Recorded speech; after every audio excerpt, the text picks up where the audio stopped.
selalu berusaha menyimpan sesuatu yang bisa membawa manfaat, baik untuk dirinya, untuk anak cucunya, maupun untuk keluarganya, untuk masa kini dan masa depannya.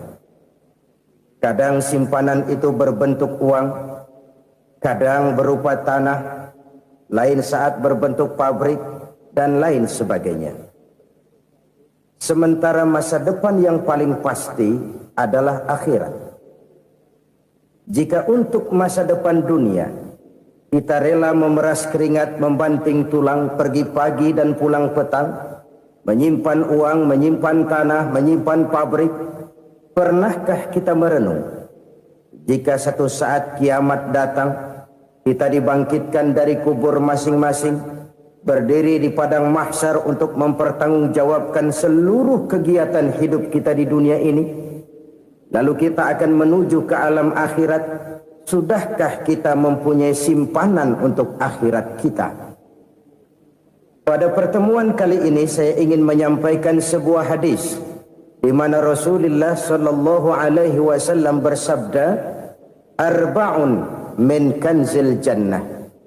Simpanan sorga ada 4 macam. Yang pertama, ikhfa'us sadaqah, menyembunyikan sedekah. Saudara-saudara kaum muslimin, sebagaimana yang kita maklum bahwa Allah Subhanahu wa taala melebihkan sebagian rezeki dari kita terhadap yang lain. Ada yang kaya, ada yang setengah kaya, ada yang miskin, ada yang setengah miskin, dan selanjutnya. Ada yang gajinya kecil tapi penghasilannya gede.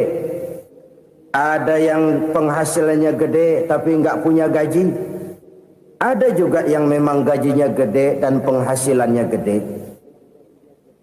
Kelebihan rezeki merupakan sunnatullah dan tidak harus membuat kita merasa lebih dari yang lain. Bahkan sebaliknya, kelebihan itu harus membuat kita ringan tangan untuk menolong mereka yang memang memerlukan pertolongan. Kalau saudara diberikan ilmu, maka pertanyaan akhirat cuma satu, ilmumu kau amalkan untuk apa? Kalau saudara diberikan umur yang panjang, pengadilan akhirat juga bertanya satu, umurmu kau habiskan di mana? Tapi kalau saudara diberikan harta, pengadilan akhirat akan bertanya 2, hartamu kau dapat dari mana, kau belanjakan kemana? Dari mananya ditanya dan kemananya juga ditanya. Oleh karena kita akan dimintakan pertanggungan jawab, maka amanah yang bernama harta ini harus kita gunakan dengan sebaik-baiknya. Ada penggunaan yang merupakan kewajiban, itu zakat namanya. Ada penggunaan yang sewaktu-waktu, itu infak namanya. Ada yang lebih sewaktu-waktu lagi, dan itu sedekah namanya. Zakat dia terikat oleh haul dan nisab, oleh putaran batas waktu dan ukuran dari harta itu sendiri. Sedangkan infak terikat oleh situasi dan kondisi perekonomian seseorang. Sedangkan sedekah tidak terikat dengan apapun. Dalam kondisi seperti apapun kita bisa melakukan sedekah dengan yang terkecil sekalipun. Sampai-sampai Rasulullah sallallahu alaihi wasallam mengajarkan, la tahqiranna minal ma'rufi syai'an walau an talqa akhaka biwajhin talik. Atau ada hadis, tabassumuka fi wajhi akhika laka shadaqah. Senyumanmu kepada temanmu adalah sedekah. Jadi untuk melakukan sedekah tidak harus dalam berbentuk uang. Dengan ilmu kita bisa sedekah, dengan tenaga kita bisa bersedekah, dengan pikiran kita bisa bersedekah, bahkan senyum kepada teman itu pun sedekah. Jadi kalau sedekah dengan uang memang belum punya uang, nyengir aja banyakin. Itu asal pada tempatnya, jangan lalu ketemu tiang listrik cengengesan. Tentu tidak pada tempatnya dan tidak wajar. Nah, sedekah yang paling dicintai Allah adalah sedekah yang disembunyikan. Artinya, jauh dari sifat riya. Kan kadang-kadang ada orang sedekah itu disebutkan namanya, apa tidak bagus? Kalau memang niatnya ikhlas, ya bagus-bagus saja. Untuk memberikan sugesti kepada yang lain. Di Fulan bin Fulan nyumbang sekian, diumumkan. Boleh kalau niatnya untuk memberikan rangsangan kepada yang lain supaya dia menyumbang lebih besar dari orang tadi. Tapi kalau itu mendatangkan riya, maka sedekah yang paling dicintai Allah adalah sedekah yang disembunyikan. Tangan kiri saja tidak tahu apa yang diberikan oleh tangan kanan. Sedekah yang dilakukan dengan ikhlas akan merupakan perbendaharaan surga. Tersembunyi dari pandangan orang lain, tidak seorang pun tahu. Karena memang sikap yang baik adalah melupakan kebaikan dan mengingat kesalahan. Itu salah satu ciri orang bahagia. Orang yang selalu mengingat kesalahannya dan berusaha melupakan segala kebaikannya.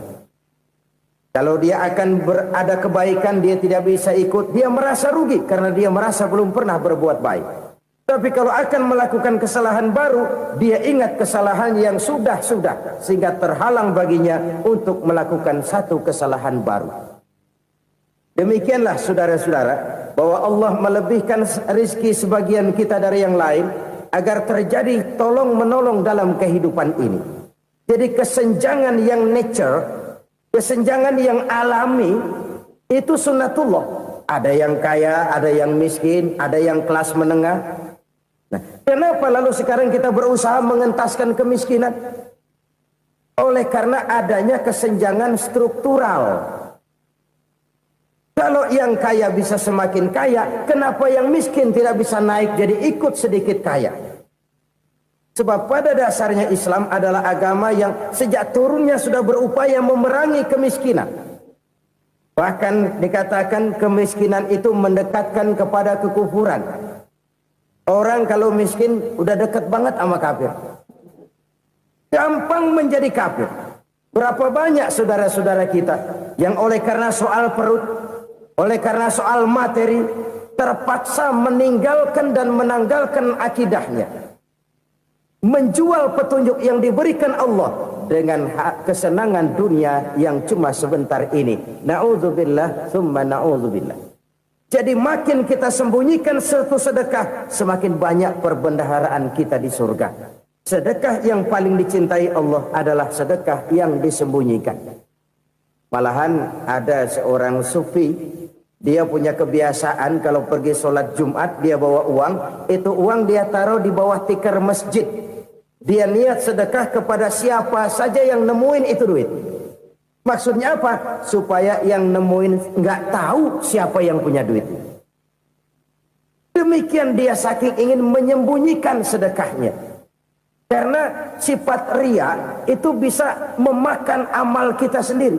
Riya itu termasuk menyebut-nyebut kebaikan kita. Orang yang suka nepuk dada, sedikit-sedikit ngitungnya kalau nggak gua. Tuh kalau nggak gua tuh. Tuh yang belas itu, kalau nggak gua, kalau nggak gua. Iya, kalau nggak lu kenapa emang? Orang yang suka menepuk jasad. Tuh, biasanya memang begitu saudara-saudara.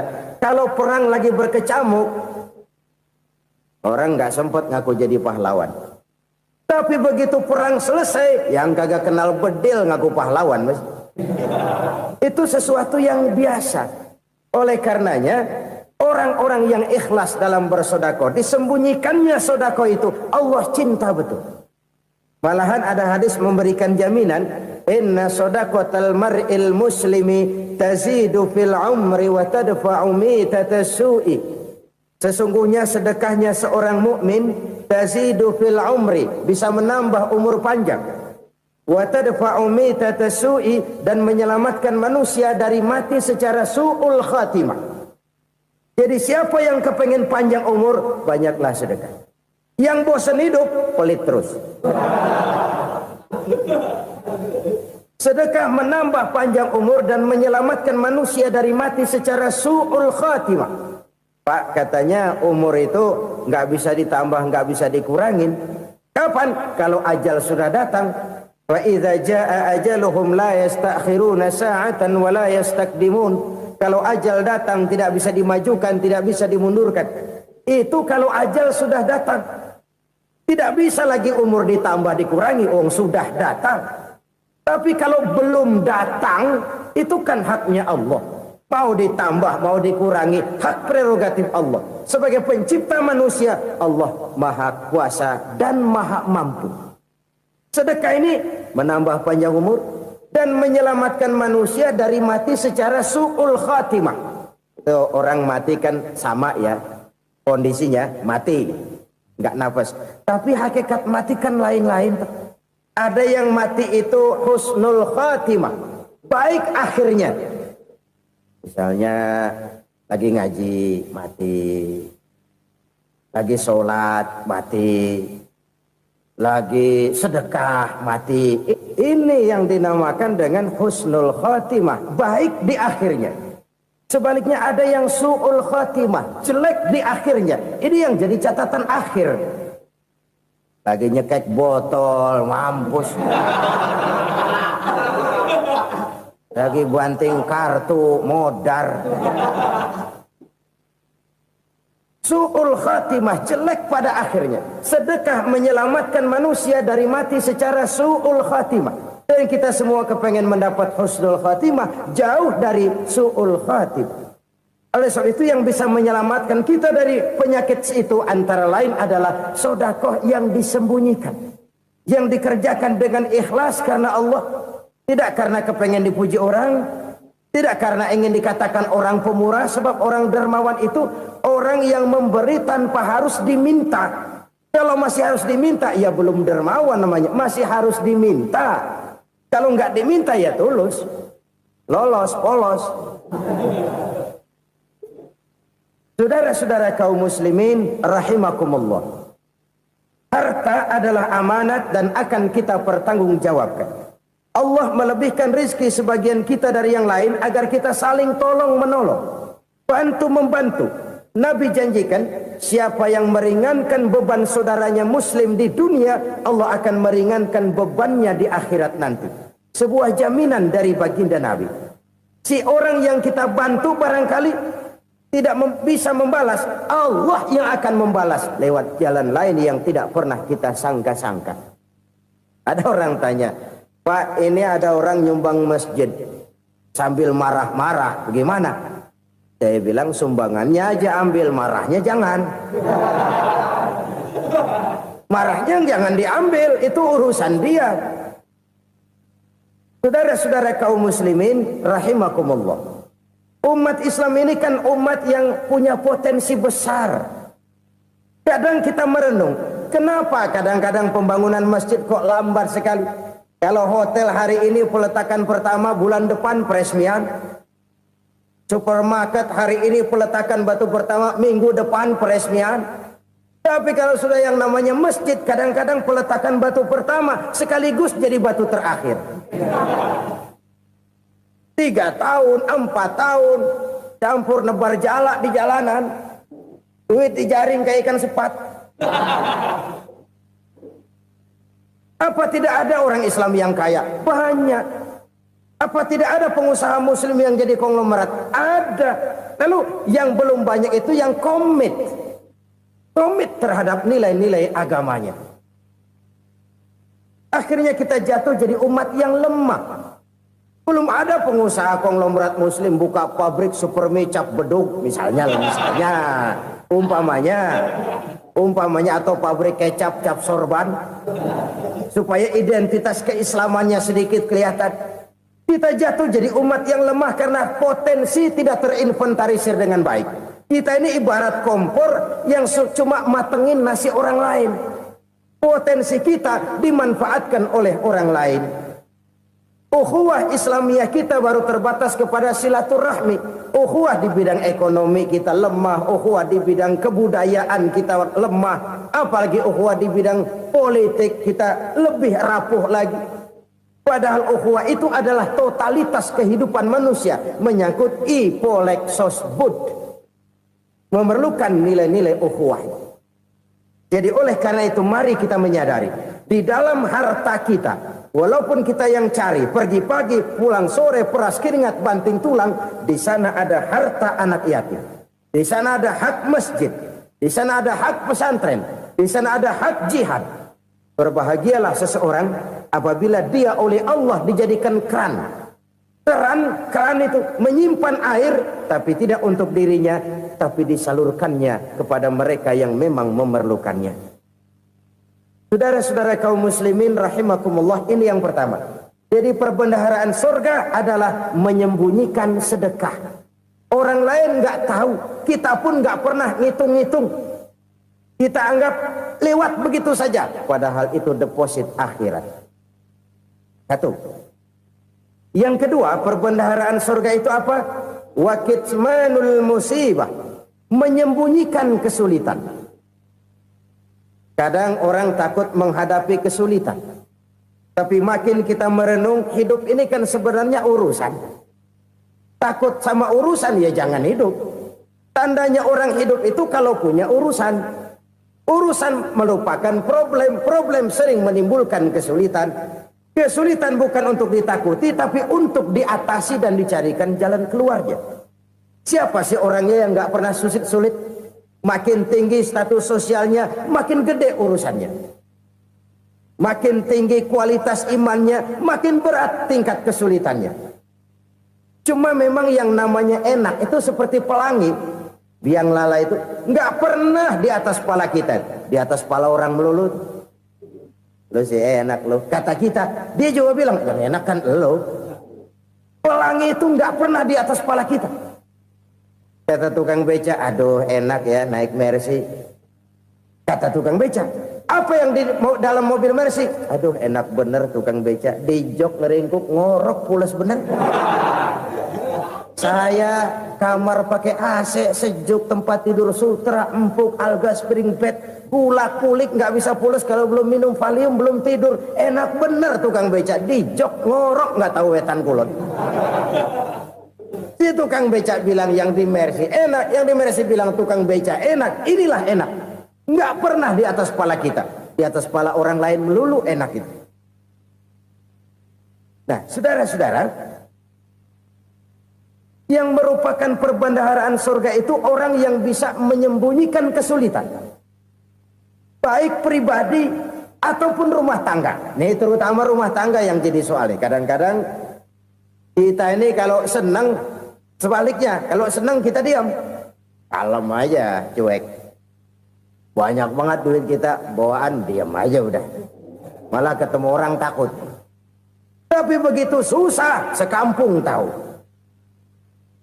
Padahal Nabi mengajarkan perbendaharaan surga itu menyembunyikan musibah, menyembunyikan kesulitan. Kalau enak, cerita sama orang-orang. Kalau nggak enak, rasain sendiri, tekan sendiri, atasin sendiri. Kita kan sebaliknya. Senang kita diam. Asal lagi susah, paling tidak kita nyari teman buat cerita kesusahan. Siapa orangnya yang nggak pernah susah? Cuma soalnya bagaimana kita mengatasi kesusahan itu sendiri. Begitu juga misalnya kalau orang sudah berumah tangga, itu orang tuanya harus menjadi tempat dia cerita yang enak-enak saja. Yang nggak enak rasain berdua, selesaikan berdua, atasin berdua. Jangan dibalik. Asal senang diam, giliran susah saja. Maknya laporan. Terbalik, bisa menjaga security informasi. Maka nama bayam keluar diam, malah seluitan. Enak amat lo makan daging ayam. Security informasi. Saudara-saudara kaum muslimin rahimakumullah. Ujian yang terberat itu yang pernah diberikan kepada para nabi, para rasul, para aulia, para ulama. Makin tinggi keimanan, makin berat bentuk kesulitan. Ayo saya kemukakan satu contoh saja. Ada seorang nabi yang kaya, nabi kaya, namanya Nabi Ayub. Iblis kalau orang begini kan keki, ibadahnya rajin, kaya. Nih yang kayak begini susah digodain. Kalau ibadahnya rajin, miskin, kali bisa disogok. Sini imannya mantap, ibadahnya rajin, kaya, nabi lagi.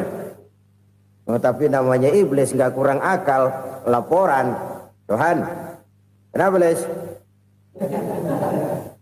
Ya ini bahasa saya, bahasa Qurannya sih nggak gitu. Itu hambamu yang namanya Ayub, dia rajin ibadah cuma karena dikasih kaya aja. Coba kasih miskin dia, berhenti dia sembahyang. Ah, kamu bisa aja. Saya tahu Ayub itu hambaku yang ikhlas. Saya buktiin Tuhan, silahkan. Dibuktiinlah, iblis turun ke alam ini. Yang mula-mula dia lakukan, dia rusak sawah ladang Nabi Ayub. Dia binasakan binatang ternak Nabi Ayub. Sehingga dalam waktu singkat, jatuhlah Nabi Ayub dari orang paling kaya jadi orang paling miskin. Beliau masih ibadah di mihrab dalam masjid. Datang iblis. Saudara Ayub, ya, lagi ngapain? Ibadah. Nyembah Allah, nyembah Allah. Oh, percuma. Kenapa? Tuhan yang ente sembah nih, dia udah bikin miskin ente. Sawah ladang ente hancur lebur, binatang ternak binasa. Sekarang ente jadi orang paling miskin. Ngapain nyembah Tuhan kayak begitu? Tekor. Udah berhenti dah ibadah, berhenti ibadah. Ini iblis sama Tuhan laporannya lain, yang dikerjakan kepada Nabi Ayub juga lain. Benar begitu iblis kata Nabi Ayub? Iya, sawah ladang saya habis, buras. Binatang ternak saya binasa, binasa. Saya miskin, bangpak. Apa jawab Nabi Ayub? Bukan innalillahi, ya ini hebat. Alhamdulillahillazi a'tani wa akhza minni. Segala puji bagi Allah yang telah memberikan harta kepada saya dan sekarang mengambilnya lagi. Alhamdulillah. Allah yang ngasih, Allah yang ambil. Itu mah urusan Allah. Iblis cuman ibadah jalan terus, sujud lagi Nabi Ayub. Iblis seleher gondok banget. Dasar Nabi nggak mempan dia apa-apain. Miskin malah alhamdulillah. Allah yang ngasih, Allah yang ngambil. Jadi kalau kita tidak komit, kita tidak terikat kepada kaya, miskin, senang, susah, apa yang bisa bikin kita susah? Jadikan kekayaan, kemiskinan, jadikan senang, susah sebagai anak buah yang bisa kita atur. Jangan kekayaan ngatur kita, jangan kemiskinan ngatur kita. Kita yang harus mengatur mereka. Senang, susah, kaya, miskin, bahagia, sengsara, jadikan itu anak buah yang bisa kita atur. Kalau sekarang kita kaya, lain saat boleh jadi kita miskin, semiskin-miskinnya. Allah yang ngasih, Allah yang ngambil. Tenaga mana yang bisa menghalangi? Ibadah jalan terus. Iblis makin gondok. Dasar Nabi loh. Akhirnya apa? Nabi Ayub dikerjain, diberikan penyakit. Demikian fatal penyakitnya. Bayangin, udah miskin sakit. Masya Allah. Miskin sakit. Sakitnya nggak lama, kira-kira 16 tahun. Istrinya 3, 2 mental minta ceraiin. Ngerawatin laki bengek begini. Senang belum tentu, susah udah pasti nih. Cerai aja, cerai dah. Cerai.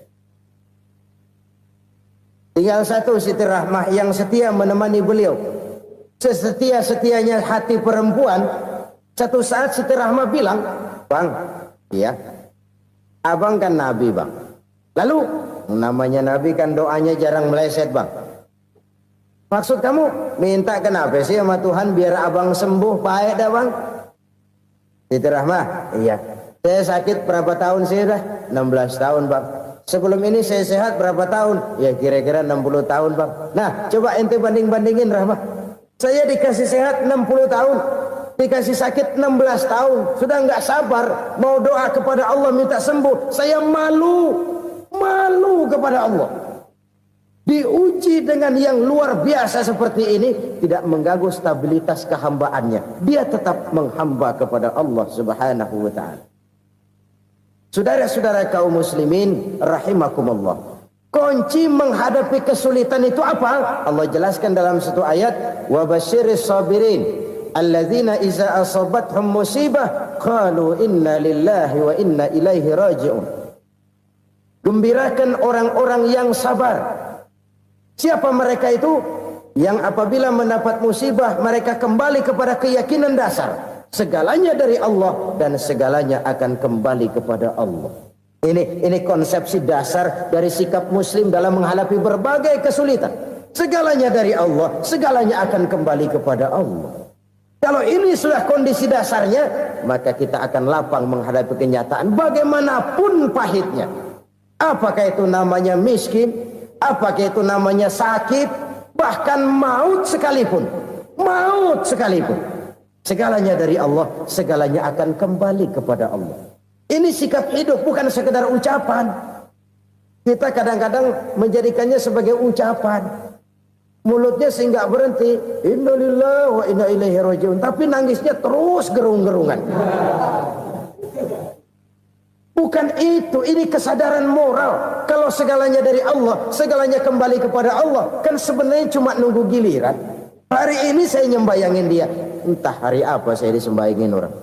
Hari ini saya antar dia ke kubur, entah hari apa orang nganterin saya ke kubur.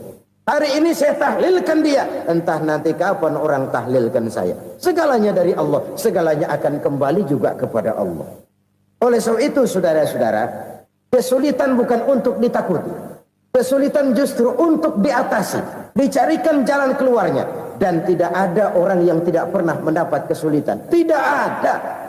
Semakin tinggi status sosial, semakin tinggi kualitas keimanan, semakin besar juga tingkat kesulitan. Hanya saja bagaimana cara kita mengatasinya. Dan Al-Quran menyatakan, inna ma'al usri yusra. Di balik kesulitan itu pasti ada kemudahan. Roda itu berputar. Karena itu Rasulullah Sallallahu Alaihi Wasallam mengingatkan kepada kita, ta'arraf ilallahi firraha ya'rifka fisyiddah. Ingatlah kepada Allah di waktu kamu senang, supaya Allah ingat kepada kamu di waktu kamu susah. Kalau waktu senang kita ingat kepada Allah, kita susah, Allah tidak akan meninggalkan kita. Tapi kalau waktu senang kita jauh dari Allah, sujud tidak sempat, dengan masjid jauh, ketika senang kita lupakan Allah. Nanti begitu kita susah, Allah lupakan kita. Dan itu menyakitkan. Oleh karena itu orang-orang tua kita dulu bilang, kalau lagi sehat ingat-ingat lu bakal sakit nanti. Kalau lagi kaya ingat-ingat satu saat kita bakal jatuh miskin. Bahkan kalau lagi muda ingat-ingat kita bakal tua. Dan yang terpenting, kalau lagi hidup ingat-ingat kita bakal mati. Saudara-saudara kaum muslimin rahimakumullah. Jadi yang kedua yang merupakan perbendaharaan surga, menyembunyikan musibah. Saudara-saudara kaum muslimin rahimakumullah. Hal ketiga yang merupakan perbendaharaan surga adalah wasilatur rahmi. Orang yang suka bersilaturahmi. Sebagaimana yang kita maklum bahwa manusia adalah makhluk yang disebut zon politika. Makhluk sosial yang tidak mungkin hidup sendiri-sendiri. Betapa dan siapapun kita memerlukan orang lain. Bodoh betul manusia kalau tinggal di tengah masyarakat tapi tidak mau bermasyarakat. Merasa hebat sendiri, pinter sendiri, gagah sendiri, kaya sendiri. Mungkin kalau mati juga ngubur sendiri. Jangankan kita di sini, di sorga saja Nabi Adam waktu sendirian bengong melulu, mondar mandir. Allah tegur dam sepi dam. Ya ini kalau bahasa saya. Iya Tuhan sepi ini nggak ada coret-corekan pisan ini. Diciptakan Siti Hawa baru anteng Nabi Adam. Itu di surga. Cobalah. Umpamanya saudara tinggal di Jakarta nih. Kayak bener. Apaan aja di Jakarta punya saudara dah. Jembatan Semanggi ambil. Monas, Buntel bawa pulang. Hotel-hotel ambil semua. Cuman tinggal di Jakarta sendirian, apa enaknya? Betapa dan siapapun kita perlu orang lain. Tidak ada seorang pun yang bisa memenuhi kebutuhan hidupnya secara sendiri-sendiri. Nah, Islam telah menyelamatkan manusia dari ras diskriminasi. Mengikat manusia dengan persaudaraan yang berlandaskan kepada akidah. Karena itu dianjurkan bersilaturahmi. Bahkan Nabi menyatakan, man arada ayyubsata lahu fi rizqihi wa yunsa'a fi atharihi falyasil rahimah. Siapa yang kepengen diluaskan rezekinya dan dipanjangkan usianya, banyaklah ia bersilaturahmi. Siapa yang kepengen dimudahkan rezekinya, hendaknya ia banyak bersilaturahmi. Kalau banyak teman, kesulitan kan paling tidak ada tempat cerita. Udah susah, sendirian kita pikirin diri, nggak ada tempat tukar pikiran. Cepet banget sama bengek. Dilawan sendiri. Nah, secara makro kita bisa berkata, tidak mungkin ada kemenangan kalau tidak ada kekuatan. Tidak ada kekuatan kalau tidak ada kesatuan dan persatuan. Tidak mungkin ada kesatuan dan persatuan tanpa semangat silaturahmi. Kalau umat Islam mau menang, dia harus kuat. Kalau umat Islam mau kuat, dia harus bersatu. Kalau umat Islam mau bersatu, dia harus membudayakan silaturahmi ini. Bahkan sampai-sampai kata Nabi, kalau bisa cari nilai tambah. Apa? Silman qata'ak. Bersilaturahmilah kau kepada orang yang marah denganmu. Masya Allah, indahnya ajaran agama kita. Orang yang marah pun kepada kita, kata Nabi, kalau bisa bersilaturahmilah kepadanya, kepada orang yang marah itu. Di situ nilai tambah. Cuman jujur nih hadis, ngucapinnya gampang, ngamalinnya yang berat banget. Orang marah sama kita, kita disuruh silaturahmi. Ada apa malu? Lu marah, ada gua marahan lagi. Tunggu pikirin. Saudara-saudara kaum muslimin rahimakumullah. Tapi ini yang diajarkan, bahkan ini yang dicontohkan oleh baginda Rasul. Bagaimana begitu mudah, misalnya satu saat Abu Jahal ini ngatur strategi bagaimana bikin Muhammad celaka. Dia gali lubang di depan tempat tidurnya. Dia tutupin daun korma. Terus dia panggil seseorang, ke sini. Kasih tahu Muhammad, pamannya sakit keras, minta ditengokin. Berangkat orang ini ke sana. Muhammad, labbaik. Pamanmu sakit keras, dia minta ditengokin. Baik, saya akan datang menjenguk beliau. Berangkatlah Nabi ke rumah Abu Jahal tanpa prasangka apapun. Abu Jahal udah pasang setil, selimut 3 rangkap setengah dia pakai. Persis kayak orang meriang. Tapi sembari ngintip dari balik selimut. Begitu Muhammad buka pintu, nah masuk perangkap nih. Muhammad jalan menuju tempat pembaringan. Makin lama makin dekat, makin lama makin dekat. Makin dekat ke lubang yang dipasang oleh Abu Jahal itu. Dalam hati Abu Jahal, terus dah jatuh, mampus dah lo ini. Mampus lo hari ini nih. Apa yang terjadi? Malaikat Jibril datang. Muhammad, pamanmu cuma pura-pura sakit. Di depan tempat tidurnya ada lubang perangkap supaya kamu jatuh ke situ. Sudah, kamu pulang. Balik kanan Nabi. Sudah hampir jatuh ke lubang, balik kanan, pulang. Bayangin kecewanya Abu Jahal. Muhammad dikit lagi, Muhammad dikit lagi. Enggak paman, saya pulang aja. Emosi bangun dari tempat tidur, enggak sadar kalau lagi pura-pura sakit. Lompat ngejar Nabi, dia lupa dengan lubang yang dia gali. Usrak, nyemplung sendiri ke dalam lubang.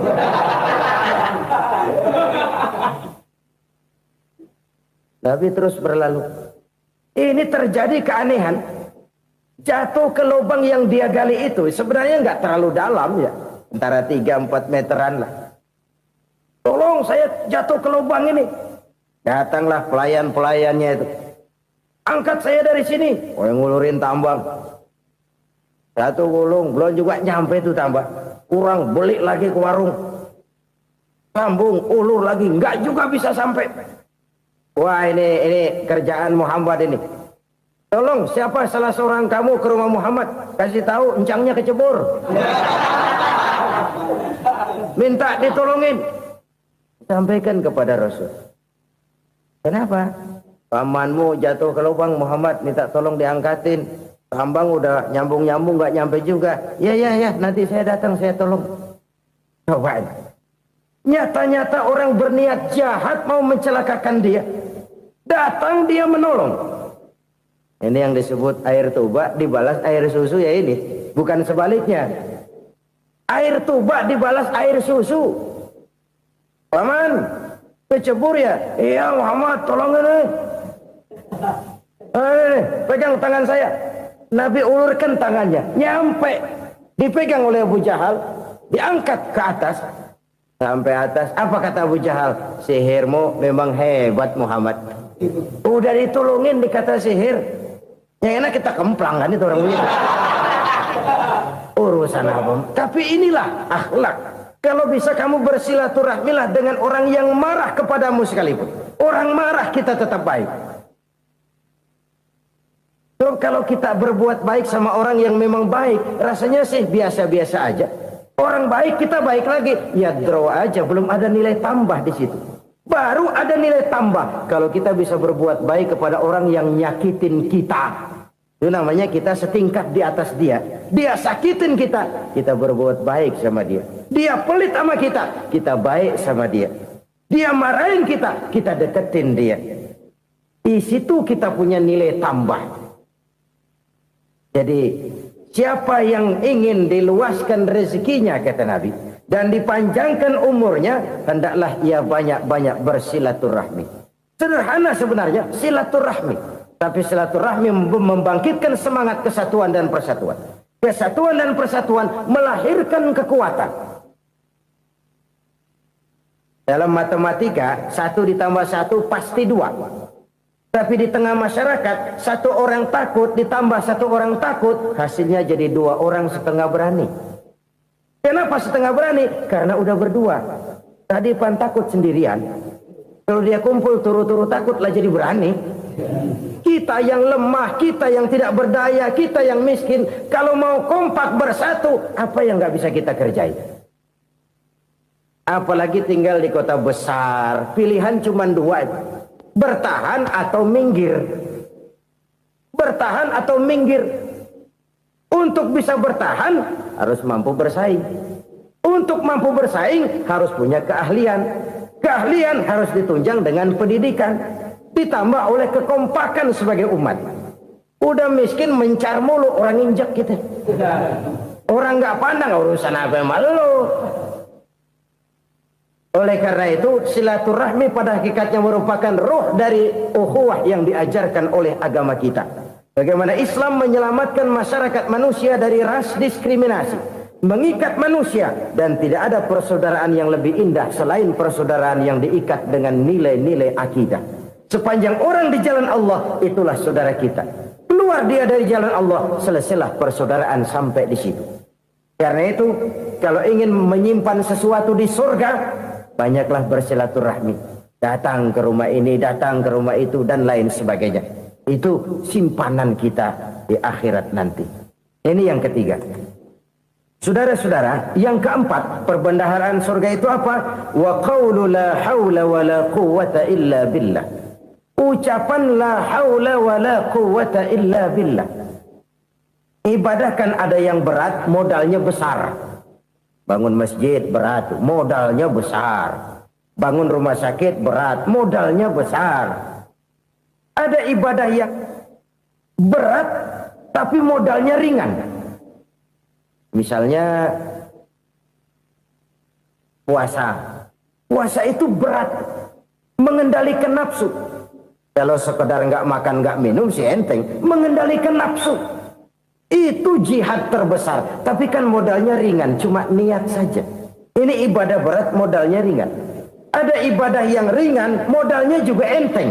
Seperti termasuk ucapan la haula wa la quwwata illa billah. Tanpa sadar, la haula wa la quwwata illa billah. Nyelengin tuh di surga.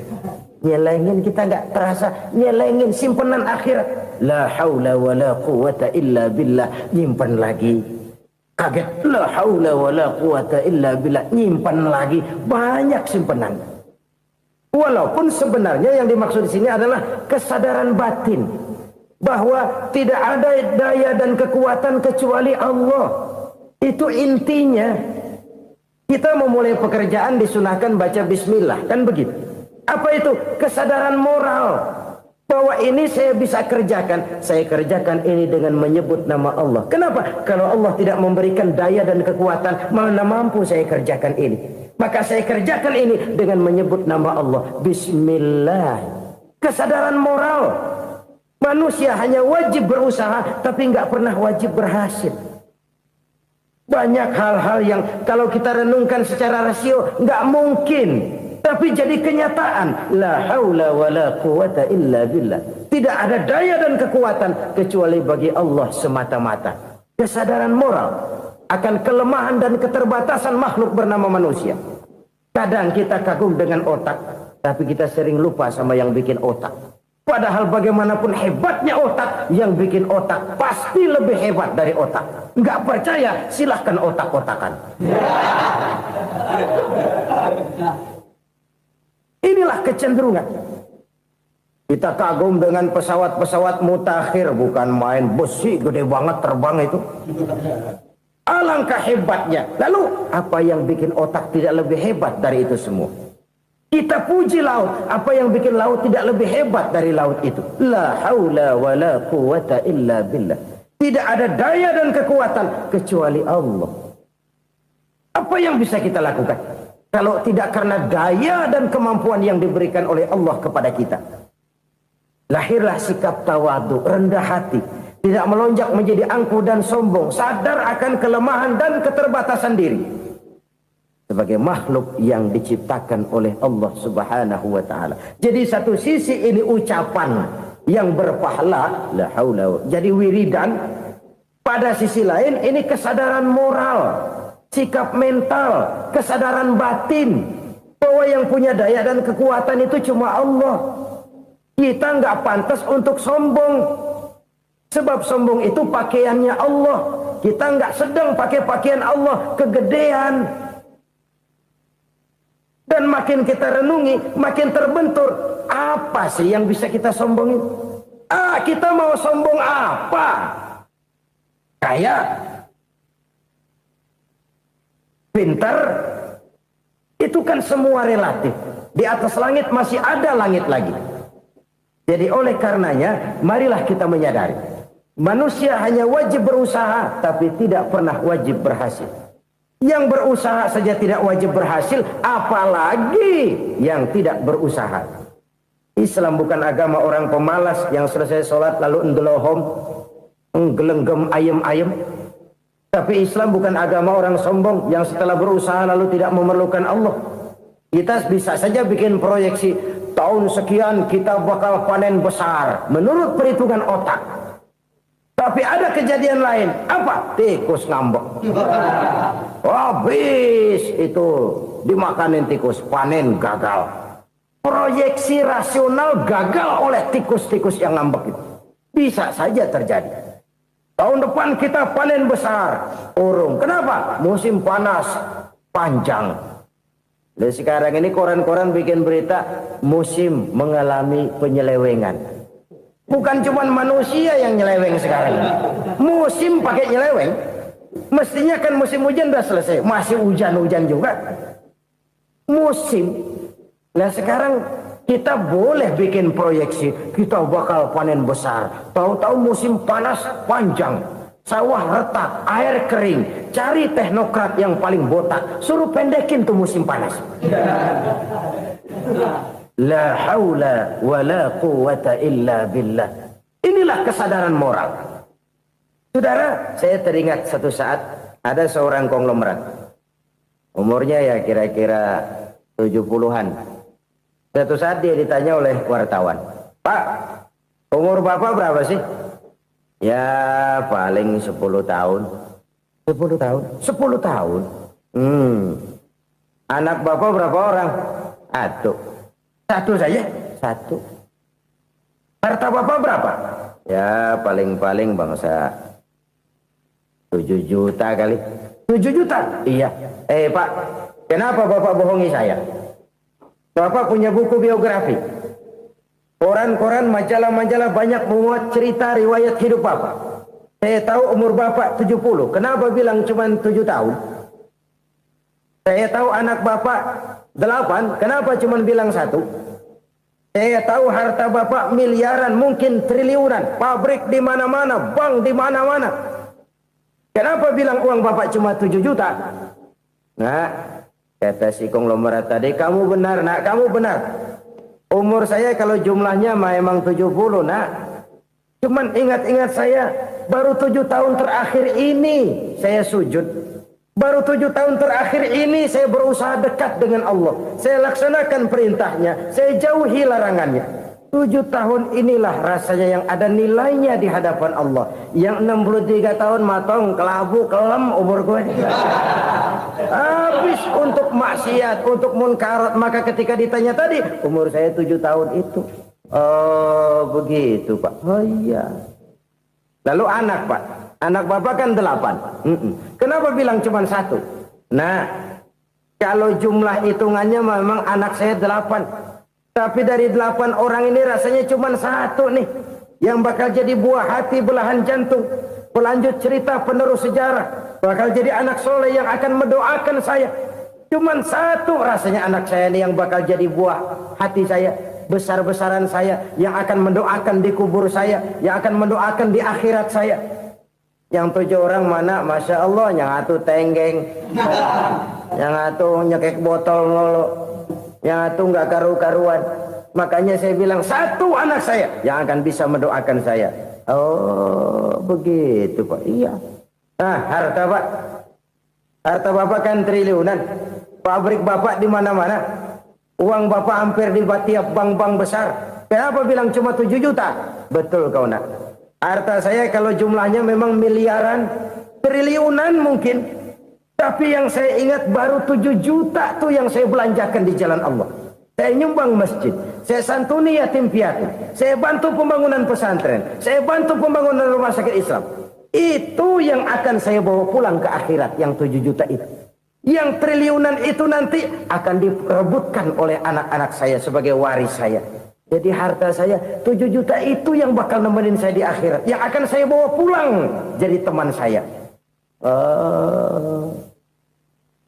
Saudara-saudara kaum muslimin, jangan-jangan orang tua itu adalah kita-kita ini.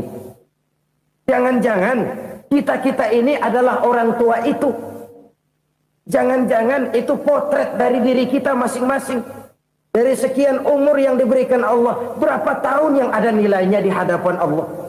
Dari sekian anak-anak yang merupakan amanah, berapa yang akan mendoakan kita sebagai orang tuanya menjadi anak soleh?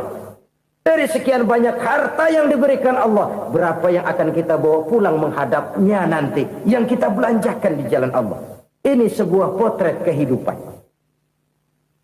Karena itu kita kembali kepada la haula wa la quwwata illa billah. Kita wajib berusaha, kita wajib berikhtiar. Selebihnya, segala daya dan kekuatan hanya milik Allah saja semata-mata. Satu kesadaran batin dari setiap pribadi muslim. Setelah ia berusaha dan berikhtiar, ia menyerahkannya kepada Allah Subhanahu wa ta'ala. Jadi, satu sisi ini merupakan wiridan ucapan yang mengandung pahala. Pada sisi lain, ini merupakan sikap batin dari seorang muslim di dalam ia menghadapi realitas kehidupan ini. Saudara-saudara kaum muslimin, rahimakumullah. Kalau ini kita jadikan satu basis kehidupan, maka ini akan menyelamatkan manusia dari kemungkinan tergelincir menjadi orang yang lupa diri dan lupa darat.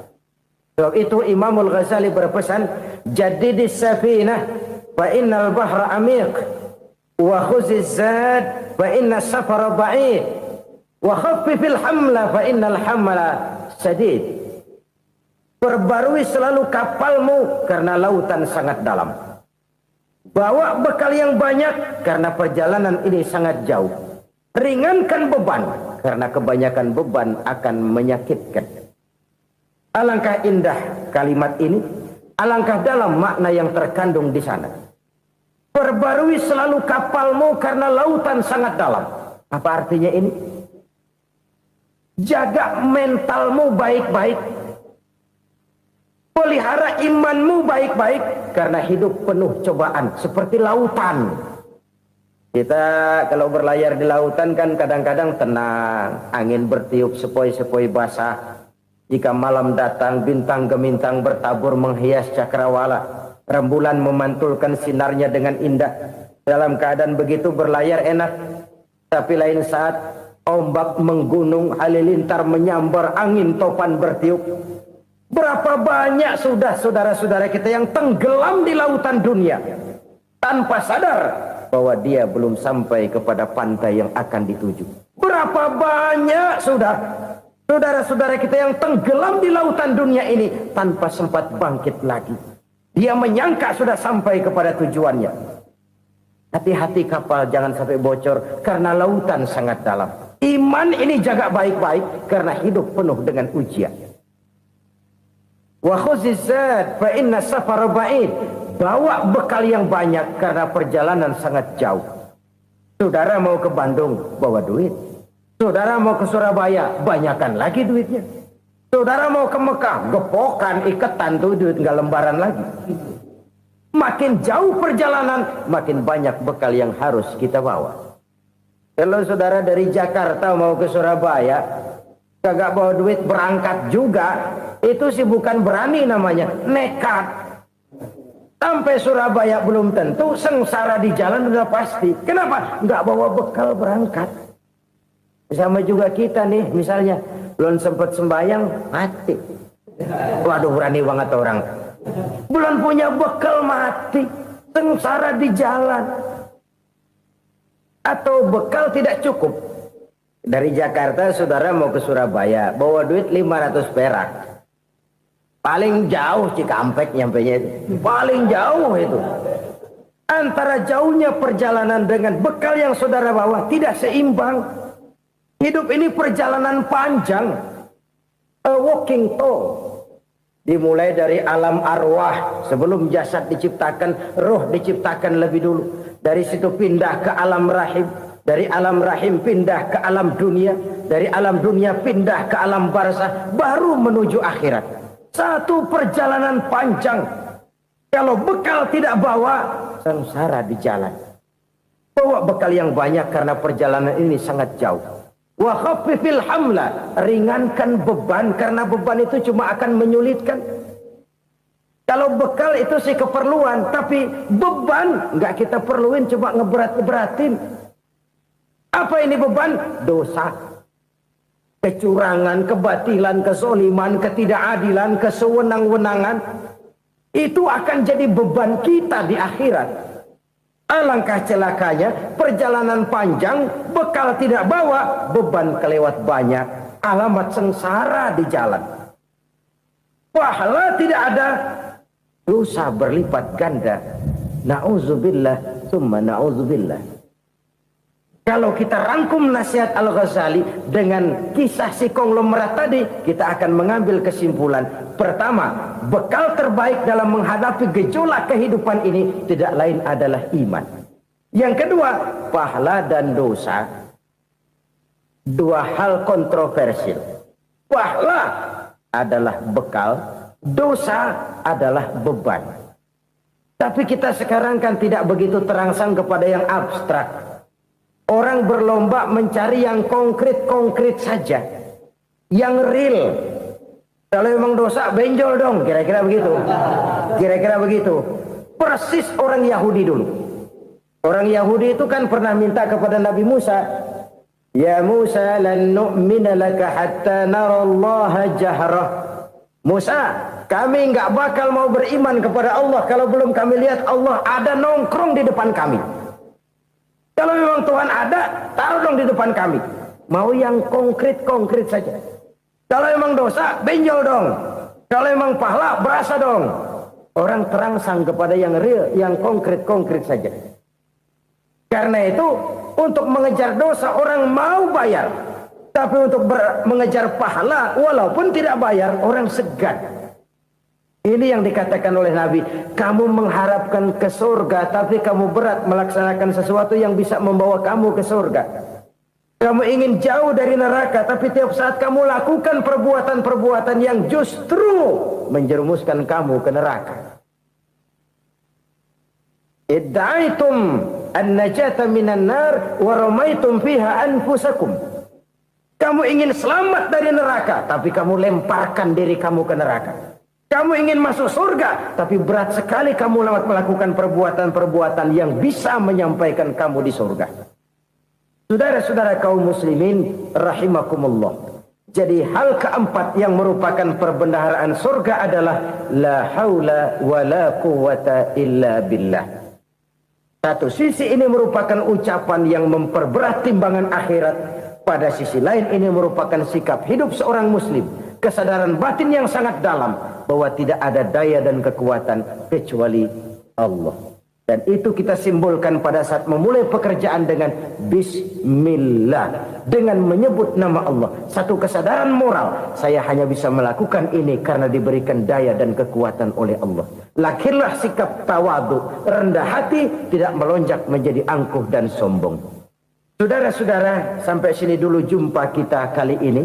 Semoga 4 perbendaharaan surga ini dapat kita lakukan, yang kelak akan merupakan bekal kita di kemudian hari nanti. Amin ya rabbal alamin. Bapak-bapak, ibu-ibu, saudara-saudara kaum muslimin rahimakumullah. Di dalam kehidupan kita sebagai seorang muslim, minimal 5 kali dalam sehari semalam kita mendengar seruan untuk mendirikan solat yang disebut azan. Ada kalimat menarik di dalam kalimat azan itu, yakni seruan hayya 'alal falah, marilah menuju kepada keberuntungan, marilah meraih kemenangan. Seruan ini adalah kecenderungan dari setiap manusia, apapun warna kulitnya. Artinya, setiap orang dalam hidup selalu ingin meraih dan mencari kemenangan. Kemenangan akan melahirkan kepuasan batin, dan kepuasan batin memberikan kebahagiaan.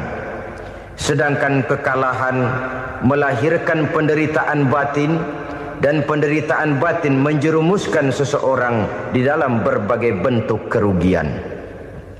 Jikalau inilah seruan azan, maka masalahnya ialah apa yang menyebabkan kita meraih kemenangan. Al-Quranul Karim memberikan tuntunan dan ajaran kepada kita bahwa orang-orang yang memperoleh kemenangan itu tidak lain adalah orang-orang yang bertakwa. Hanyalah mereka yang bertakwa kepada Allah Subhanahu wa ta'ala pada akhirnya akan tampil sebagai pemenang. Lalu siapa orang yang bertakwa itu? Dijelaskan dalam awal-awal Al-Baqarah, orang yang bertakwa yang akan meraih kemenangan. Pertama, allazina yu'minuna bil ghaib, yaitu orang-orang yang beriman kepada yang gaib. Percaya bahwa ada alam yang gaib, alam yang abstrak, alam yang tidak bisa dijangkau oleh salah satu daripada panca indera kita. Mereka percaya dan beriman kepada adanya malaikat, beriman kepada adanya iblis dan jin, beriman kepada adanya alam kubur, beriman kepada adanya alam mahsyar, beriman kepada adanya alam akhirat, beriman kepada adanya surga dan neraka. Beriman bukan cuma sekedar beriman dalam ucapan bibir saja, tetapi beriman yang nilai iman itu mampu mewarnai gerak dan gaya hidupnya. Iman yang meresap sampai ke tulang sumsum, kemudian memberikan dampak positif di dalam kehidupan manusia. Alam, kita tahu, adalah sesuatu yang selain Allah, dan Allah bukanlah alam. Apapun namanya selain daripada Allah, itu adalah alam. Alam pada hakikatnya terbagi menjadi 2. Ada alam syahadah, alam nyata, alam konkret, alam yang bisa dijangkau oleh salah satu indera kita. Kemudian ada alam ghaib, alam yang tidak bisa dijangkau oleh panca indera kita, alam metafisika, alam abstrak, alam yang wajib kita imani keberadaannya. Kita percaya bahwa malaikat itu ada, Kita percaya kepada jin, bahwa jin itu ada. Kita percaya kepada adanya iblis dan setan. Bukan percaya kepada iblis dan setannya, percaya bahwa iblis dan setan itu ada. Itu termasuk salah satu daripada sifat orang yang bertakwa kepada Allah. Saudara-saudara kaum muslimin rahimakumullah, kecenderungan pembangunan yang lebih bersifat materialistis biasanya menggeser aspek kehidupan rohani. Orang berpikir empiri, dan dalam pola pikir yang demikian maka alam gaib tidak lagi mendapat perhatian. Aspek kehidupan yang bersifat rohaniah malah mulai ditinggalkan. Akibatnya terjadilah kepincangan di dalam kehidupan kita. Pernah ada satu pengalaman pribadi dalam perjalanan kembali ke tanah air. Dalam pesawat di sebelah kanan saya duduklah seorang Jerman namanya Heiner Simonsen. Iseng saya ajak kenalan, saya ajak ngobrol, saya tanya dia. Saya bilang, Mas Heiner ini, kalau pesawat yang kita tumpangi ini jatuh ke bawah, kira-kira apa yang bakal terjadi, Mas? Dia bilang, kita semua akan mati. Begitu? Iya. Oke. Apa itu mati? Tanya saya. Dia bilang, untuk tahu apa itu mati, kita harus tahu lebih dahulu apa itu hidup. Saya pikir nih bule bisa ngomong juga. Baiklah kata saya. Apa hidup menurut Anda itu? Oh, hidup itu dia bilang, kalau seluruh anggota badan kita bekerja secara normal, paru-paru memompa darah secara normal, jantung berdetak secara normal, sel-sel tubuh bekerja secara fit, dan organisme tubuh hanya mau bekerja secara normal, dia bilang, kalau kita memberi makan yang cukup, menu yang teratur, dan gizi yang lengkap. Saya bilang, kesimpulannya apa, Ner? Dia jawab, hidup adalah dari tangan ke mulut. Life is from the hand to the mouth, kata dia. Hidup adalah dari tangan ke mulut. Jadi masalah hidup tidak lebih daripada masalah isi perut. Orang pergi pagi, pulang sore, peras keringat, banting tulang, perut yang dibelain. Saya bilang, you are wrong. Sampean salah, Ner. Kamu orang Islam bukan? Bukan. Pantas. Kenapa saya salah? Dia bilang, ya jelas salah. Salahnya di mana? Kamu ini manusia. Kalau hidup cuma dari tangan ke mulut, saya bilang, kambing di kampung saya juga begitu pikirannya, Ner. Itu kambing di kampung saya, asal perutnya kenyang, sudah hidup dia. Perkara besok bagaimana, lusa prospeknya macam mana, bulan depan ada apa, kambing nggak pernah mikir. Di kampung saya kambing juga pikirannya begitu. Kamu Kristen ya? Tadinya. Loh kok tadinya, lalu apa sekarang kamu ini? Dia bilang, sekarang saya netral. Saya tidak beragama, tapi saya percaya kepada Tuhan sebagai pencipta alam. Saya ingat benar dia bilang, I haven't any religious, but I believe to God as the creator of the world. Kenapa bisa netral begitu, Ner? Habis saya bingung katanya. Islam bilang Islam baik, Kristen bilang Kristen baik, Hindu Buddha bilang Hindu Buddha baik, semua agama baik. Saya netral sekalian, nggak beragama. Yang penting saya percaya kepada Tuhan. Saya bilang, Ner, kamu ini kayak orang mau beli celana, lalu bingung. Yang satu bilang Levi's bagus, yang satu bilang Blue Jean hebat, yang satu bilang Wool England hebat. Celana ini hebat, celana itu bagus, celana ini hebat. Semua celana bagus, kamu bingung. Akhirnya netral, tidak pakai celana. Itu juga salah. Saya pikir-pikir, kemudian saya melihat bahwa dua pola berpikir Heiner ini nampaknya sudah mulai menggejala di lingkungan masyarakat bangsa kita. Disadari atau tidak, secara jujur kita harus berkata, dua pola pemikiran Heiner ini mulai berkembang di tengah masyarakat bangsa kita. Pertama, pola pikir materialisme. Hidup adalah dari tangan ke mulut. Masalah hidup tidak lebih masalah isi perut. Itu yang perlu dibela, dan disitulah arti kehidupan. Pergi pagi, pulang sore, peras keringat, banting tulang untuk mempertahankan perut. Kalau sudah kemari cara orang berpikir, maka buat apa percaya kepada yang gaib? Untuk apa sholat? Untuk apa puasa? Untuk apa zakat? Untuk apa menghadiri majelis taklim? Tanpa kepercayaan kepada yang gaib, hidup berjalan menurut alur empiris dan materialis. Kalau sudah ke sana cara orang berpikir, biasanya orang lalu cenderung menghalalkan segala cara. Hanyalah orang yang percaya bahwa akhirat ada. Hanyalah orang yang percaya bahwa alam kubur itu ada. Hanyalah orang yang percaya bahwa malaikat itu ada, hidupnya akan lebih terarah dan terkendali. Karena kepercayaan kepada yang gaib, yang merupakan fase daripada kehidupan setelah hidup yang sekarang ini, mewarnai gerak pribadi seseorang di dalam dia melakukan kegiatan hidupnya. Pola berpikir materialisme, disadari atau tidak, mulai menggejala di lingkungan masyarakat bangsa kita. Hidup tidak lebih dari urusan tangan ke mulut, mulut ke tangan, tangan ke mulut. Asal perut sudah kenyang, hiduplah sudah. Perkara bagaimana prospek hari yang akan datang, bagaimana akhirat, tidak jadi persoalan. Ini yang oleh Nabi diperingatkan, ad-dunya sijnul mu'min wa jannatul kafir. Dunia adalah penjara bagi orang beriman dan surga bagi orang kafir. Dulu di zaman Belanda hadis ini pernah disalah tafsirkan, disalah artikan, digunakan sebagai senjata untuk mengkebiri dan membuat impoten umat Islam. Sudahlah, umat Islam gak usah macam-macam, kata Belanda.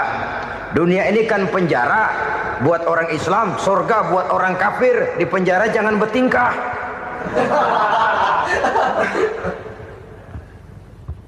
Pengertiannya tidak begitu.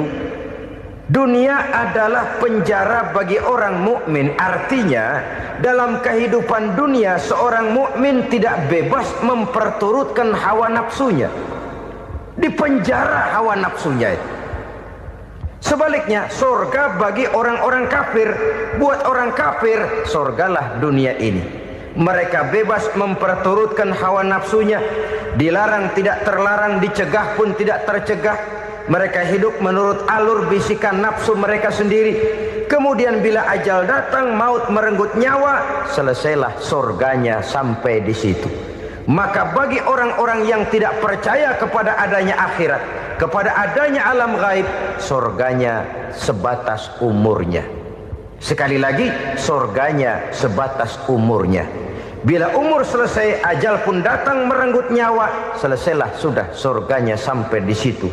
Alangkah pendeknya perjalanan orang-orang yang tidak percaya kepada alam gaib ini. Bagi kita mukmin, jikalau kita mampu memenjarakan hawa nafsu, kita bisa bahagia di dunia ini. Dan Islam memang tidak menyuruh kita sengsara di dunia. Raih dunia, kejar dunia, gapai dunia sebagai alat untuk mencapai kebahagiaan di akhirat nanti. Hidup adalah satu perjalanan panjang yang terbentang sejak kita terlahir dari alam rahim sampai kepada alam akhirat nanti. Andai kata kita gagal meraih kebahagiaan di dunia, toh kita masih punya akhirat. Tapi jangan jadi dalil yang melemahkan semangat. Biarin dah kita di dunia kebelangsak, yang penting akhirat. Akhirnya dunia benar-benar kebelangsak. Bagaimana dunia ini bisa kita raih, dan bagaimana meraih dunia untuk menunjang kepentingan akhirat nanti. Yang kedua, dari pikiran Heiner yang saya lihat menggejala di lingkungan masyarakat bangsa kita, timbulnya manusia-manusia netral. Seolah-olah Tuhan yes, agama no. Sama Tuhan percaya, agama ogah. Tuhan ngangguk, giliran agama godeng. Padahal hampir dalam setiap ayat dalam Quran, kata-kata amanu biasanya bergandeng dengan wa amilus shalihat.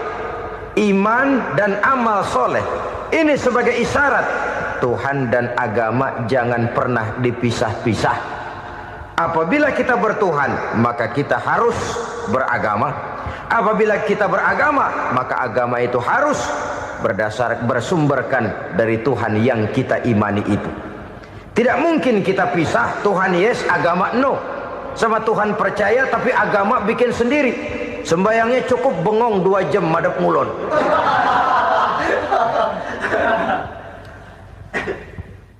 Saudara-saudara kaum muslimin rahimakumullah. Jadi dengan demikian, agama yang kita akui merupakan unsur mutlak di dalam pembangunan sekarang ini, merupakan bagian dari kehidupan yang menuntun kita bahwa di balik alam nyata ini, di balik alam syahadah ini ada alam gaib.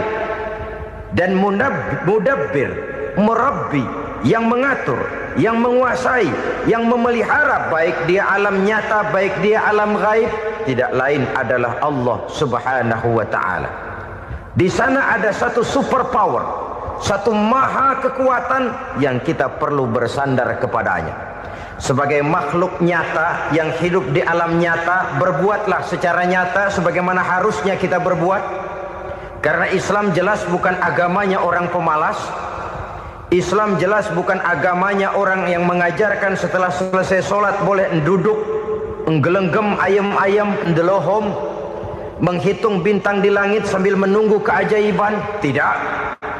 Islam adalah agama yang mengajarkan apabila sholat sudah selesai kamu kerjakan, bertebaranlah di permukaan bumi, cari karunia Tuhanmu. Jangan hidup berpangku tangan menunggu keajaiban. Karena hidup bukan undian.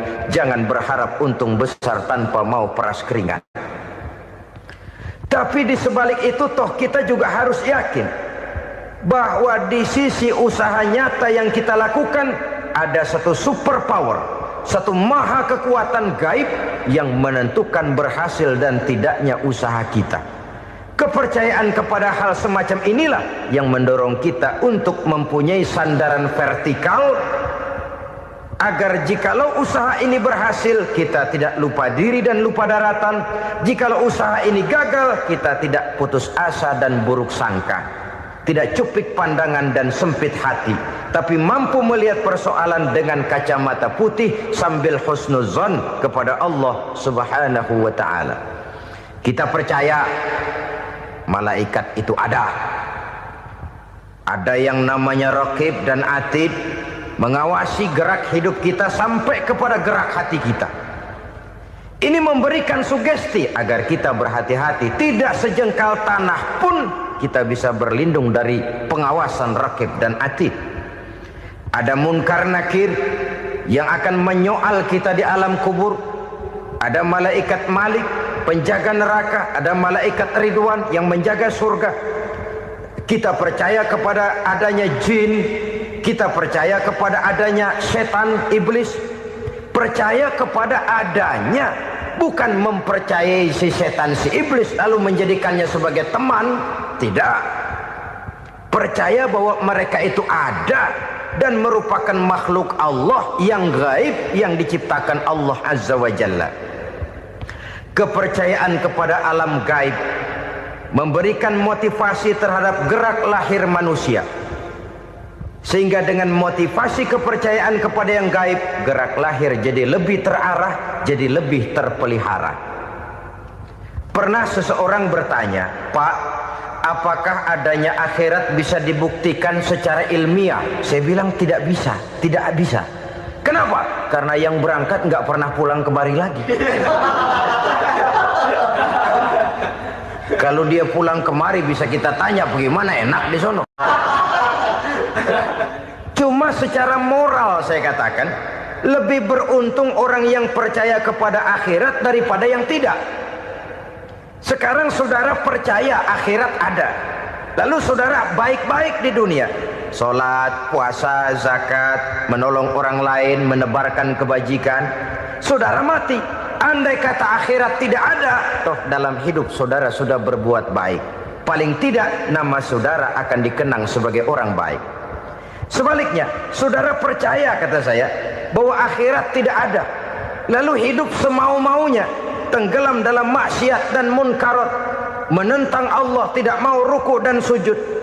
Lalu saudara mati, kemudian akhirat ada, ayo mau apa? Bekal tidak punya. Jadi secara moral lebih beruntung orang yang percaya kepada adanya akhirat daripada yang tidak percaya. Dan itu alam gaib yang tidak bisa dibuktikan secara eksat. Jangankan untuk membuktikan seperti itu, dalam kehidupan sehari-hari saja yang kita rasakan tidak selalu berbentuk toh. Angin, bagaimana sih bentuknya angin? Kita tidak tahu. Merah, buktinya kalau dikerok merah. Yang merah itu kulit, yang kulit kita bukan anginnya.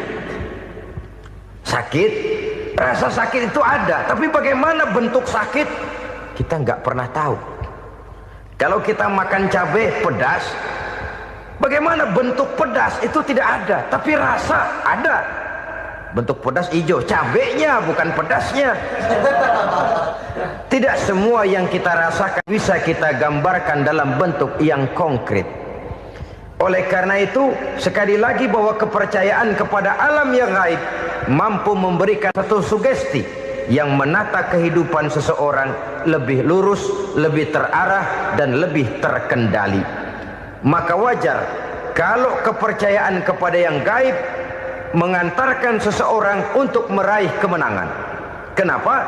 Dia percaya kepada yang gaib, bahwa akhirat ada, bahwa alam kubur ada, bahwa pertanggungan jawab itu ada. Maka dia lalu tidak hidup saenae udele dewe, itu loh.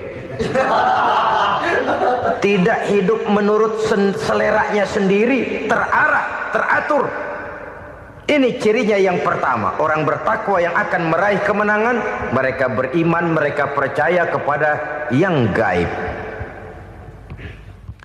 Bahkan hal-hal konkret saja selalu berangkat dari yang gaib.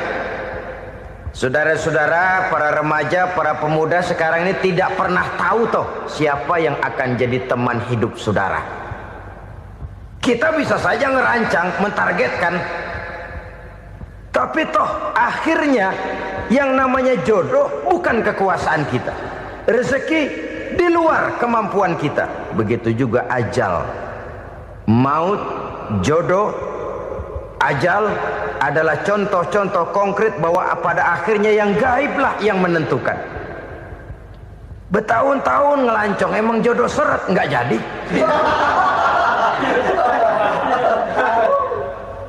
Begitu kenal baru setengah malam nginep ditangkap hansip kan. Hal-hal semacam itu kadang-kadang kita berpikir suuzon, gilet, perempuannya cakep banget, lakinya rebek amat. Memang begitulah jodohnya. Memang begitulah jodohnya. Saudara hadirin ma'asyiral muslimin yang saya hormati, jadi hal-hal yang konkret saja kita yakini sepenuhnya ditentukan oleh satu superpower yang gaib itu tadi. Dari sanalah segala ketentuan itu berangkat dan kesanalah segalanya akan kembali. Maka kepercayaan kepada yang gaib meluruskan gerak hidup seseorang dan itu akan mengantarkan dia kepada meraih kemenangan. Satu. Yang kedua, wa yuqimuna shalah. Orang bertakwa yang akan meraih kemenangan itu adalah orang-orang yang mendirikan sholat. Kenapa sholat mengantarkan orang untuk meraih kemenangan? Yang jelas, inna sholata tanha anil fahsya'i wal munkar. Sholat mampu mencegah manusia dari perbuatan keji dan munkar. Banyak filsafat hidup yang terkandung di dalam sholat ini. Sejak kita wudhu sampai kita menghadap ke arah kiblat, sampai kita melakukan gerak-gerak sholat, bacaan-bacaan yang ada di dalam sholat, lalu sampai kepada mengucapkan salam. Banyak filsafat hidup yang terkandung di dalam sholat. Umpamanya saja, setelah takbiratul ihram mulai kita dengan sholat dalam posisi berdiri, diajarkan dalam kitab-kitab fikih agar kita melihat ke arah tempat sujud. Ini kan filsafat kehidupan. Kalau kamu sholat dalam posisi berdiri, lihat tempat sujud.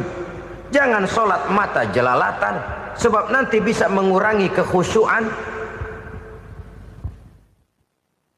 Jadi wajar kalau yang dikatakan bahwa yang paling afdol adalah shaf yang di depan. Kenapa? Secara harfiah pengertiannya akan lebih mengundang kekhusyuan. Kenapa? Kalau kita di shaf paling depan di masjid umpamanya paling banter kita lihat tembok. Tapi kalau kita shaf di tengah atau di belakang, orang-orang di depan kita pun akan kelihatan. Yang bajunya loreng, yang bajunya genggang, yang bajunya macam-macam. Kita lihat, kadang-kadang kita pikirin, ada yang bajunya bolong. Kita sholat tapi dalam hati, nih orang bajunya robek yang nggak tahu apa. Ada saja hal-hal yang mengusik kekhusyuan kita. Oleh sebab itu diajarkan dalam posisi berdiri, lihat, arahkan pandangan matamu kepada tempat sujud. Ini kan filsafat kehidupan. Maksudnya apa? Kalau lagi diri lihat dong tempat sujud. Kalau udah di atas ingat dong sama yang bawah. Kalau sudah tinggi ingat dong dari mana kamu berangkat. Kalau sudah berkuasa bantu dong yang lemah. Kalau sudah kaya santuni dong yang miskin. Kalau sudah alim bimbing dong yang awam. Ini filsafat kehidupan. Dalam posisi berdiri kau lihat tempat sujud. Ini akan melahirkan kepekaan sosial di mana seseorang mau tahu kepada orang lainnya. Bagaimanapun kaya kita, tinggi pangkat dan jabatan kita, jikalau hidup hanya untuk kepentingan perut sendiri saja, rasanya belum membawa manfaat di dalam kehidupan kita. Tapi efek yang tertinggi sesungguhnya, sholat mencegah manusia dari perbuatan keji dan munkar. Perbuatan keji dan munkar walaupun kelihatannya mendatangkan uang, membawa keuntungan, tapi itu keuntungan semu, keuntungan sementara. Dengan menipu orang lain kita bisa dapat untung, tapi tidak membawa berkah. Dan itu adalah kerugian besar dalam kehidupan kita. Maka untuk meraih kemenangan harus dimulai dengan membentuk kepribadian yang tegar, memiliki sandaran vertikal yang langsung kepada Allah Subhanahu wa ta'ala. Dan itu hanya bisa kita tempuh melalui jalur ibadah formal yang sudah ditentukan Allah, yakni sholat yang 5 waktu. Untuk memperkuat itu ada sholat-sholat sunnah, rawatib, nawafil sebagai terminal-terminal kontrol cadangan untuk memelihara stabilitas temperatur batin di dalam kita berhubungan dengan zat yang maha gaib, yaitu Allah Subhanahu wa ta'ala. Orang sering bertanya, Pak, itu tetangga saya nggak sholat, duitnya nggak habis-habis, Pak. Nggak sholat tapi mobilnya tambah terus. Nggak sholat tapi usahanya makin maju. Tapi di sisi lain ada orang yang rajin sholat, rezekinya butak bener. Anaknya mana kurus, mana korengan. Saudara hadirin ma'asyiral muslimin rahimakumullah. Harus saya katakan bahwa sholat memang bukan untuk cari duit.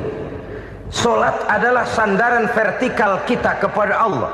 Sedangkan soal rezeki itu berkaitan dengan sifat Allah maha pengasih dan maha penyayang. Allah maha pengasih, siapapun dikasih kalau mau usaha. Allah maha penyayang, tidak semua orang disayang oleh Allah Azza wa Jalla. Dan belum tentu banyak harta itu merupakan nikmat. Mungkin juga istidraj. Artinya istidraj itu dikasih tapi diambulin, kalau bahasa Betawinya itu. Dikasih tapi diambulin, itu bukan merupakan nikmat sesungguhnya, lebih merupakan azab dari Allah Subhanahu wa ta'ala.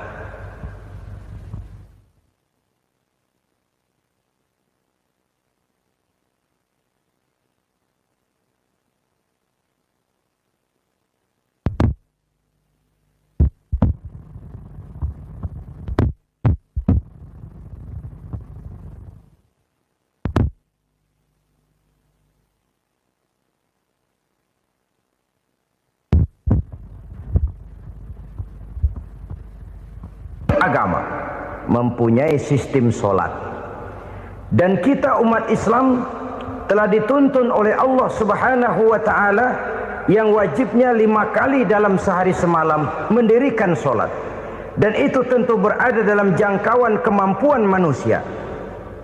Pada awalnya barangkali kita memang merasa solat itu satu kewajiban, tapi semakin kita hayati makna, manfaat dan filsafat yang terkandung di dalam ajaran solat, semakin sampai kita kepada keyakinan bahwa solat adalah keperluan kita. Sehingga pada waktu tertentu dinilai puncaknya, kita tidak lagi akan berkata saya wajib solat, tapi kita akan berkata saya perlu solat.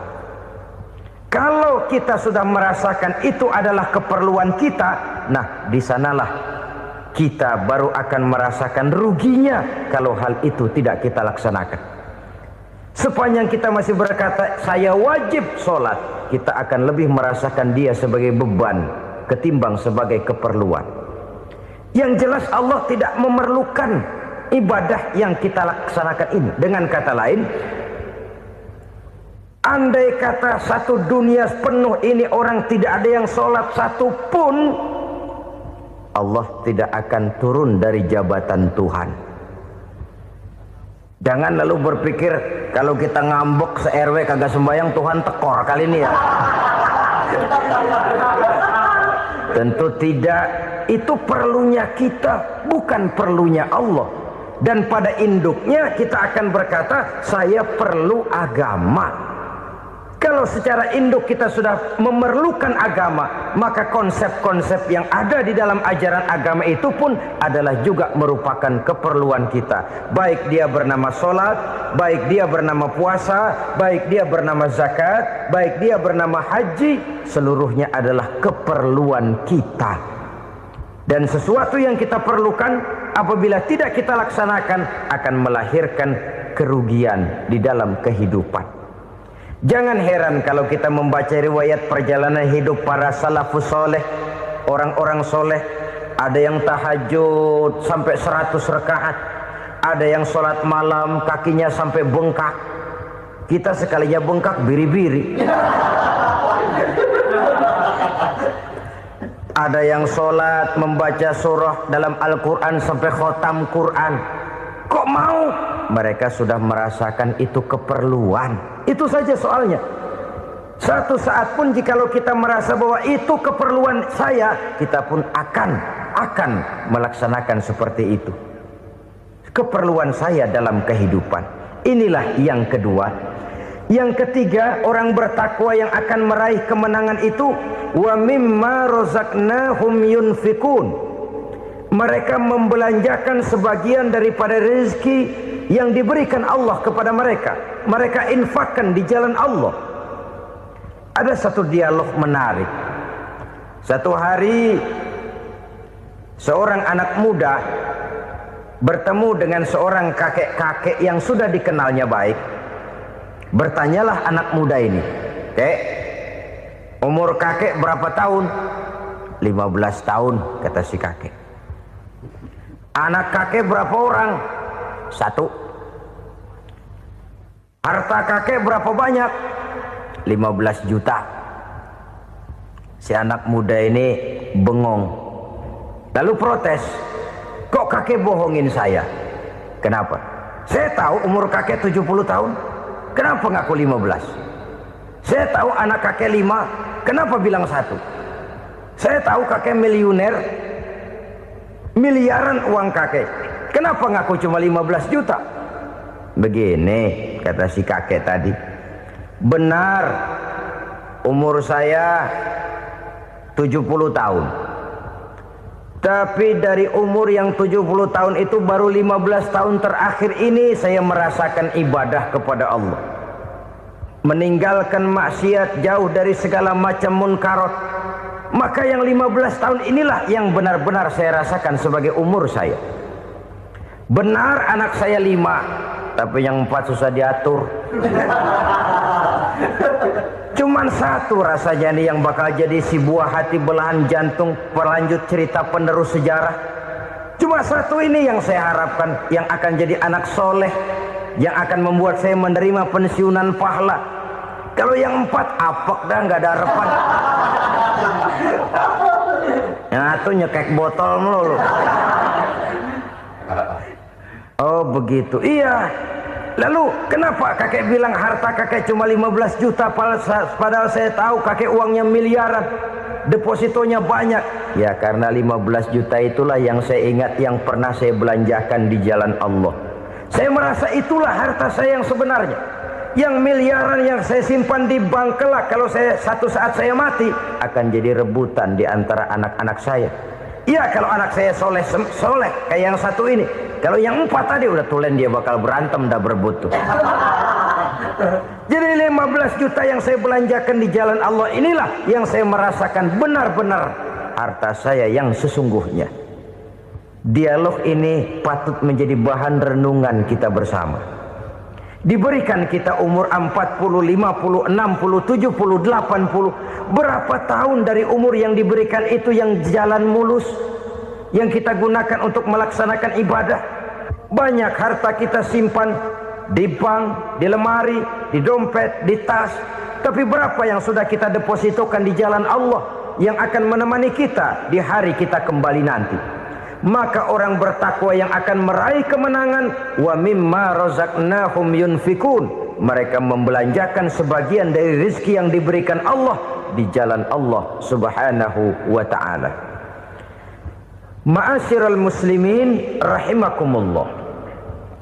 Zahirnya memang kita memberikan kepada orang lain, tapi hakikatnya kita menyimpan untuk diri kita sendiri. Kita memberikan kepada yatim piatu 25.000. Zahirnya kita memberikan si yatim, hakikatnya kan kita cuma nyimpan. Saya berikan titip kepadamu, ini untuk saya di akhirat. Kau boleh belikan baju, kau boleh belikan untukmu makan, kau boleh bayarkan sekolahmu. Ini untuk saya. Hakikatnya kita nyumbang masjid 1 juta, zahirnya kita berikan kepada panitia masjid, tapi hakikatnya kan cuma titip 1 juta ya untuk saya di alam kubur nanti. Silahkan kau boleh belikan semen, ini uang, belikan besi, belikan pasir. Saya cuma sekedar titip untuk kepentingan saya. Hakikatnya kita cuma sekedar menitip. Sebagaimanapun pada hakikatnya, apapun yang kita miliki dalam kehidupan kan cuma sekedar hak guna pakai, bukan hak milik mutlak. Harta kita, rumah kita, kendaraan kita, kebun kita, pabrik kita, hak guna pakai saja. Hak milik mutlak cuma untuk Allah Subhanahu wa ta'ala. Saudara-saudara kaum muslimin rahimakumullah. Ini yang ketiga. Kemudian yang keempat, orang-orang bertakwa yang akan meraih kemenangan, allazina yu'minuna bima unzila ilaika. Mereka yang beriman, mereka yang percaya kepada apa yang telah diturunkan kepadamu Muhammad, ay Al-Quran, yakni Al-Quranul Karim.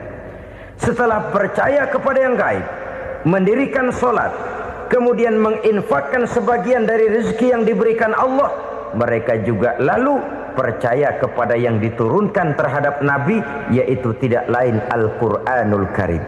Sekali lagi di sini, percaya bukan hanya sekedar percaya saja, tetapi percaya lalu menjadikan Al-Quran itu sebagai pedoman hidup. Sebab memang Al-Quran itu adalah GBHM, garis-garis besar haluan muslim. Apa yang harus kita lakukan, apa yang harus tidak kita lakukan, bagaimana mestinya kita bertingkah laku dan berbuat, seluruhnya tercantum di dalam Al-Quranul Karim. Itu sebabnya ketika satu hari Aisyah ditanya bagaimana akhlak Rasul, beliau menjawab, kana Rasulullah sallallahu alaihi wasallam khuluquhul Quran. Akhlak daripada Rasulullah tidak lain adalah Al-Quran. Jawaban simpel ini memberikan gambaran bahwa keseluruhan daripada konsepsi Quran sudah diterjemahkan dalam kehidupan Rasulullah Sallallahu Alaihi Wasallam. Karena kita tahu akhlak adalah keseluruhan dari gerak hidup manusia. Sejak ia berpribadi, berumah tangga, bertetangga, bermasyarakat, sampai kepada berbangsa dan bernegara, Al-Quran tetap memberikan sentuhan nilainya. Oleh karenanya, orang-orang yang bertakwa adalah orang-orang yang menjadikan Al-Quran sebagai pedoman dalam kehidupannya.